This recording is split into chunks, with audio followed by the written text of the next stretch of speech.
बिस्मिल्लाहिर्रहमानिर्रहीम। लाखों करोड़ों दरूद व सलाम नबी आखिर ज़मां सल्लल्लाहु अलैहि वसल्लम की ज़ात अक़दस पर। अस्सलामु अलैकुम व रहमतुल्लाहि व बरकातुहू। वालेकुम अस्सलाम व रहमतुल्लाहि व बरकातुहू। ख़वातीन व हज़रात, मैं नईम शहज़ाद आपकी खिदमत में हाज़िर हूँ। मेरे साथ तशरीफ़ फरमा हैं हज़रत अल्लामा मौलाना मोहम्मद इमरान यूसुफ़ अतारी मदनी साहब। आज हमारी गुफ्तगू का मौजू गुस्ल के फ़राइज़ हैं। ये जो मौजू है तो बहुत बड़ा, मतलब एक वसी मौजू है, लेकिन हम आज अल्लामा साहब से बस गुस्ल के फ़राइज़ पर गुफ्तगू करेंगे और इंशाअल्लाह ये मौजू आगे चलता जाएगा।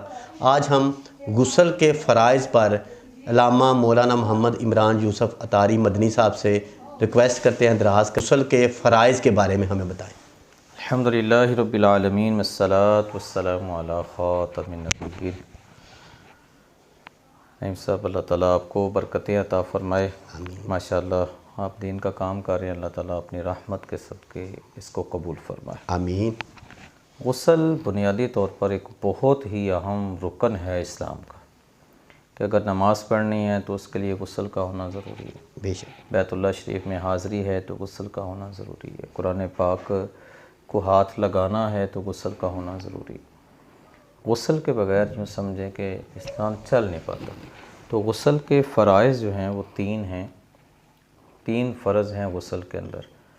पहला फ़र्ज़ ये है गरगरा करना, यानी पानी मुंह में डाल के, जिसे हम कुल्ली कहते हैं, लेकिन कुल्ली की सूरत से आगे निकल के ये हो जाएगा जैसे मुंह ऊपर करके, जिसको हम पंजाबी में कहते हैं गरारा करना।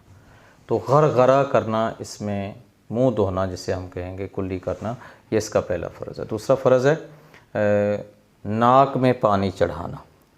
ये जो नाक की एक नरम हड्डी है, अगर आप इसको छू के चेक करें तो ये एक ऊपर सख्त हड्डी है, तो नरम हड्डी का धुल जाना और सख्त हड्डी तक पानी पहुंचना, ये गुस्ल के अंदर दूसरा फ़र्ज़। और तीसरा फ़र्ज़ है पूरे बदन पर पानी का बहाना, इस सूरत में कि जिस्म का एक बाल जो है वो भी खुश्क ना रह जाए। तो इस तरह ये गुस्ल के तीन फ़र्ज़ हुए। कुल्ली करना यानी गरगरा करना अगर रोज़ा ना हो, और दूसरा क्या है, नोज़ के अंदर पानी डालना कि सख्त हड्डी तक पानी पहुंच जाए, और तीसरा पूरे बदन पर पानी बहाना। अच्छा अल्लामा साहब, ये बताएं कि गुस्ल किन किन सूरतों में फ़र्ज़ हो जाता है? इसकी कई सूरतें हैं। शर्मगाहों का बग़ैर किसी रुकावट के इकट्ठा हो जाना। दूसरा ये है कि एहतिलाम हो जाना बंदे को। औरत का हैज़ और निफास से पाक होना, हैज़ से भी पाक होने से गुस्ल फ़र्ज़ हो जाता है और निफास से भी पाक होने से गुस्ल फ़र्ज़ हो जाता है। अच्छा अल्लामा साहब, ये ख़वातीन वगैरह जो हैं, ये जो नेल पॉलिश वगैरह यूज़ करती हैं, अगर नेल पॉलिश लगी हो तो क्या गुस्ल हो जाएगा अगर फ़र्ज़ अदा कर दिए जाए? जी बिल्कुल नहीं होगा। नेल पॉलिश के ऊपर बड़ी तहकीक हो चुकी है कि इसकी जो जिल्द के अंदर असरात हैं वो ऐसे हैं कि इसके अंदर पानी नहीं जा सकता, ये पानी के लिए का रुकावट बन जाता है। और अगर हमारे नाखून जो हैं उन पे पानी नहीं जाएगा तो गुस्ल नहीं होगा।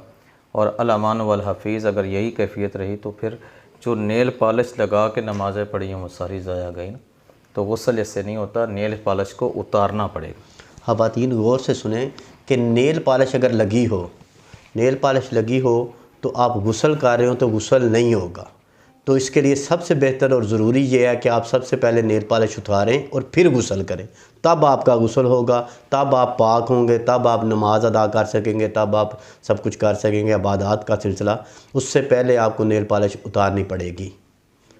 आप साहब, आपका बहुत बहुत शुक्रिया, आप तशरीफ़ लाए, आपने हमें टाइम दिया। गुस्ल के तीन फ़राइज़ हैं जो बड़ी तफसील से अल्लामा साहब ने हमें बताए। इंशाअल्लाह नेक्स्ट प्रोग्राम में हम तयम्मुम के फ़राइज़ और तयम्मुम क्यों उतरा, क्यों तयम्मुम फ़र्ज़ हुआ, क्यों तयम्मुम के बारे में बताया गया कि हम तयम्मुम हम पर आया कि लाज़म हो गया कि आप तयम्मुम कर सकते हैं, इसके बारे में अल्लामा साहब से नेक्स्ट प्रोग्राम में पूछेंगे इंशाअल्लाह। आप इजाज़त दीजिए। अगर आपको हमारा प्रोग्राम अच्छा लगा हो तो हमारे चैनल को सब्सक्राइब कर लीजिएगा, बेल आइकन को ऑन कर लीजिएगा, और कमेंट्स बॉक्स में अपने कमेंट्स ज़रूर भेजिएगा कि आपको ये प्रोग्राम कैसा लगा। अगर कोई सवालात हों तो हमें ज़रूर पूछिएगा। वस्सलाम, खुदा हाफ़िज़। अच्छा जी अल्लामा साहब।